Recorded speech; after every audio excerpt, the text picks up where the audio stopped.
Kell on 16.16 ja hetkel siis tiksun parklas ning mõtlen selle peale, et kui hea ost see DJI Pocket 3 on. Et sellel on nagu ühe tolline sensor ja ütleme iPhone'il nii head ei ole kahjuks. Ma ei tea, kuna iPhone või siis Samsung või mõni muu telefon siis juba ühe tollise sensori teeks. Full frame'iga muidugi ei anna võrreldagi, mis on ütleme siis hübriidkaameratel. Minu sihkeses töövoos ma kasutan siis Sony FX3 ja B-kaamerana on mul siis A7C2 kaamera. Ühel on lainurk siis 20-40 Tamron objektiiv ja teisel on siis Tamroni, mis ta meil on, 35 ei oda nüüd. Ma mõtlen 35-150, jah. Ava 2 ja teises otsas Ava 2,8 minu arust, jah. See on siis mul pandud selle A7C2, et võtta siis mingisuguseid lähiteike, näiteks peol, festivalil, kus iganes artistist endast. Aga jah, FX3-ga võrreldavat öökaadri pilti ei ole ma veel näinud ühelgi sükesel väiksemal kaameral. Et see on tõesti üli hea kaamera. Ma olen sellega väga rahul. Aga ligilähedane sükene hea pilt, ütleme, mis saaks nagu reisile kaasa võtta, on siiski sellel Pocket 3-l. Sõbral on see olemas.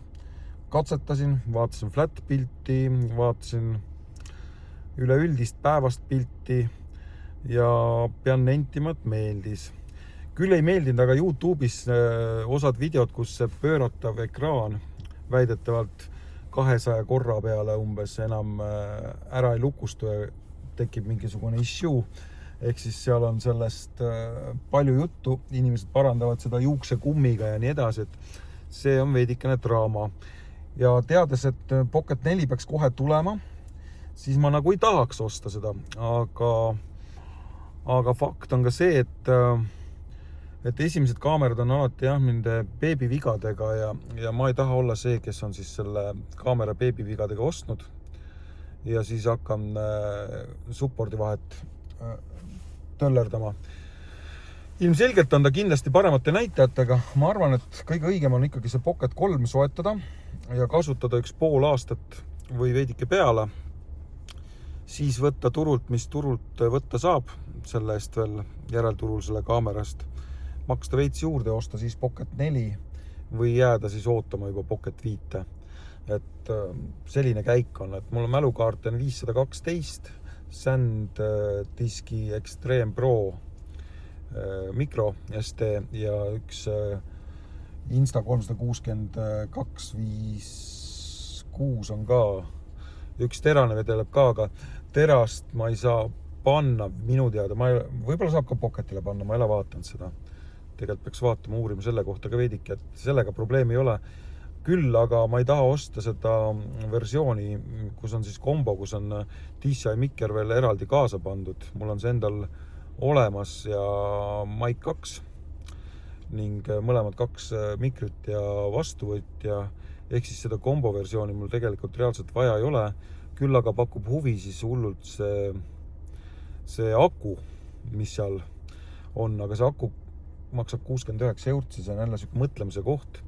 Kui palju ta juurde annab ja nii edasi, et kui sul on mingi pikk trip ja laadida ei saa ilmselt kuskil, siis oleks ta nagu fun iseenest. Aga jah, eks tavalisele action kaameral on ka omad eelised, kui vihma sajab ja nii edasi on ja vette lendad ja kõik see pool, aga seal toimub ju pildi stabiliseerimine ju digitaalselt ja see toimub kropi baasilt, et siis selle Pocket 3 baasil on ta ju ikkagi mehaaniline gimbal ja see pilt peaks olema kordi parem, kuna sensor on juba ühe tolline see juba räägib nii mõndagi oma enda eest. Vot selline mõttevälgatus siis hetkel, et uurin hetkel hindasid. Kui tead, kus saab mingi hea hinnaga, siis Pocket 3 täitsa tavalist editionist klikis on ta praegu, ma vaatasin 397,99 hinnaga. Nii et kui sa tead paremat hinda, siis oleks ilgelt happy, kui sa siia video alla kommenteeriksid mulle seda. Mina tänan.